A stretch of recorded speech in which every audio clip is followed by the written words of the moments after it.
Hi dears, வணக்கம். This is Maga exercise 1.3 ல 7th sum sum f of x equal to square root of 4 minus x square by square root of x square minus 1 என்ற சார்பின் மீப்பெரு சார்பகத்தை காண்க.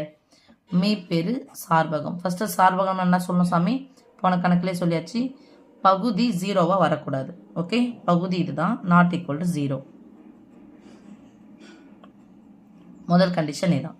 அடுத்தது பார்த்தா square root இருக்குது. அந்த square ரூட்டுக்குள்ளே என்ன வரக்கூடாது, நமக்கு நெகட்டிவ் வரக்கூடாது. இப்போ ஸ்கொயர் ரூட் ஆஃப் இது போகிறோன்னு வச்சிங்களா, எக்ஸ் ஸ்கொயருக்கு பதிலாக நான் 2 போகிறேன். 2 ஸ்கொயர் எவ்வளோ, 4. 4 மைனஸ் 9 வரும். Minus square root of minus 5 வரும் இல்லையா. அந்த நெகட்டிவ் ஸ்கொயர் ரூட்டுக்குள்ளே நெகட்டிவ் வேல்யூ வந்து வரவே கூடாது.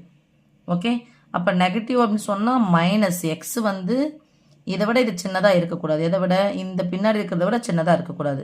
அப்படின்னா நான் negative not allowed, not equal to இல்லை. நெகட்டிவ் அப்படிங்கிறதுனால ஜீரோ விட கம்மி தானே. நெகட்டிவ் அப்படின்னு சொன்னால் ஜீரோட கம்மியாக இருக்கிறதா நம்ம நெகட்டிவ்னு சொல்லுவோம், மைனஸ் வேல்யூன்னு சொல்லுவோம். ஒரு என்கோடு எடுத்துக்கிட்டோம்னா அங்கே ஜீரோ இருக்கும், லெஃப்ட் சைடு இருக்கிறதெல்லாம் மைனஸ், ரைட் சைடு இருக்கிறதெல்லாம் ப்ளஸ்ன்னு சொல்லுவோம் இல்லையா. ஸோ இந்த ஜீரோ விட கம்மியாக இருக்கிற மதிப்பு வந்து நாட் அலவுடு. அப்போது இதை மட்டும் தான் நம்ம எடுக்க போகிறோம். அப்போது not equal to zero, zero விட சின்னதாகவும் இருக்கக்கூடாது. எப்படி இருக்கணும், ஜீரோவோட எப்படி இருக்கணும் சாமி, இது பெருசாக இருக்கணும். பெருசுனா இந்த பக்கம் வாய் திறந்துருக்குன்னு அர்த்தமா. ஜீரோ விட சின்னதாக இருக்கக்கூடாது, ஜீரோ விட சின்னதாக இருக்கக்கூடாது. ஓகே, சின்னதாகவும் இருக்கக்கூடாது, ஜீரோவாகவும் இருக்கக்கூடாது. அப்போ less than or equal, not less than or equal to zero. Okay சாமி, புரியுதா? அப்படின்னா எப்படி தான் இருக்கணும், பெருசாக தான் இருக்கணும். அப்போ இதை வந்து போட்டுக்கலாம். X square minus 9 greater than 0. This implies x square minus 9 சமக்குறிக்கு இந்த சிம்பிளுக்கு அந்த பக்கம் சமக்குறியாக இருக்கலாம், கிரேட்டர் இருக்கலாம், லெஸ்ஸாக இருக்கலாம். அந்த பக்கம் போயிடுச்சுன்னா ப்ளஸ்ஸாக மாறும். ஸோ ப்ளஸ் 9 இது அப்படியே வச்சுக்கோங்க. எக்ஸ் ஸ்கொயர் ஈக்குவல் டு 9 என்ன சமயம் அர்த்தம், எக்ஸினுடைய மதிப்பு எங்கே இப்போ ஸ்கொயர் எடுத்தால் இங்கே என்ன எடுக்கும், இங்கே ஸ்கொயர் இருந்துச்சுன்னா இங்கே என்ன பண்ணணும், ஸ்கொயர் பண்ணணும். இங்கே ஸ்கொயர் பண்ணலாம். இப்போ ப்ளஸ் ஆர் மைனஸ் 3 ஸ்கொயர். ஏன்னா ப்ளஸ் 3 ஸ்கொயரும் ப்ளஸ் 9 தான், மைனஸ் 3 ஸ்கொயரும் ப்ளஸ் 9 தான். ஓகே, அப்போ x equal to plus or minus 3. இப்போ இங்கே பாருங்கள், இங்கே எடுத்து அப்படியே சப்ஸ்டியூட் பண்ணலாம். ப்ளஸ் 3 அப்படிங்கிறது ஜீரோ விட பெருசு. So these implies X is greater than plus 3 and also X is minus 3 அப்படிங்கிறது யார், இதோ விட கம்மியான மதிப்பு. எது, ஜீரோ விட கம்மியான மதிப்பு. So less than minus 3. இதுதான் வரக்கூடாதுன்னு சொன்னோம், இதனுடைய வேல்யூ இது தான். ஸோ என்கோட்டில் இதை போட்டுக்கலாம். சரி, இது ஒன்று வந்திருக்கு. இது டொமைனில், சாரி டொமைன்ற மாதிரி பகுதியில் வந்திருக்கு.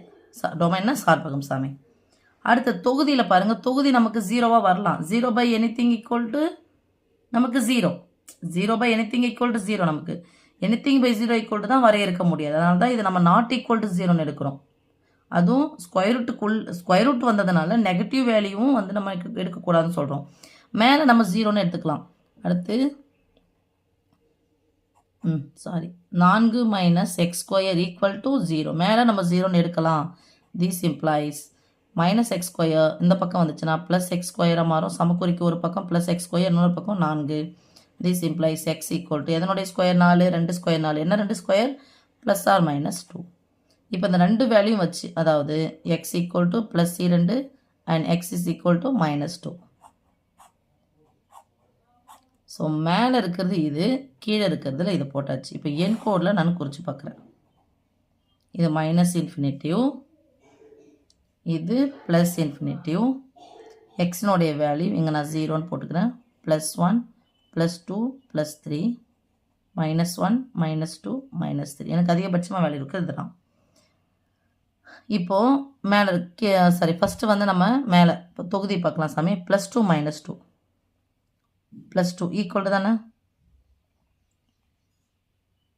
ஸோ இந்த வேல்யூ இங்கேருந்து இது வரைக்கும் நமக்கு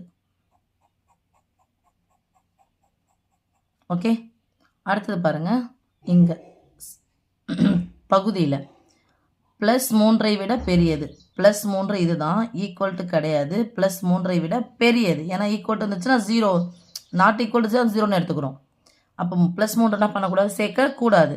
ஸோ ப்ளஸ் 3க்கு அப்புறமா இதுதான். ஓகேவா.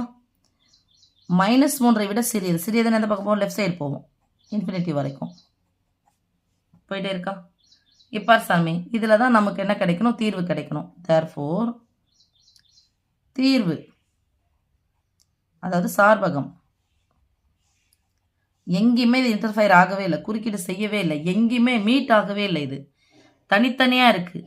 அப்போ இதுக்கு எதனா சார்பகம் இருக்குதான்னா இல்லை.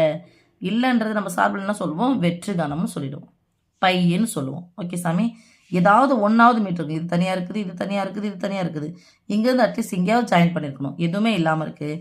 ஸோ சார்பகம் இதில் என்ன சாமி இல்லை, எதுவுமே இல்லை, மீப்பேறு சார்பகம் போட்டுங்க. மீப்பேறு சார்பகம் பை. சரி புரியுதா, பையன் என்னது, வெற்றுகணம். இல்லவே இல்லைன்றதை நம்ம என்ன சொல்கிறோம், பையன்னு சொல்கிறோம். அண்டர்ஸ்டாண்ட் சாமி? தேங்க்யூ.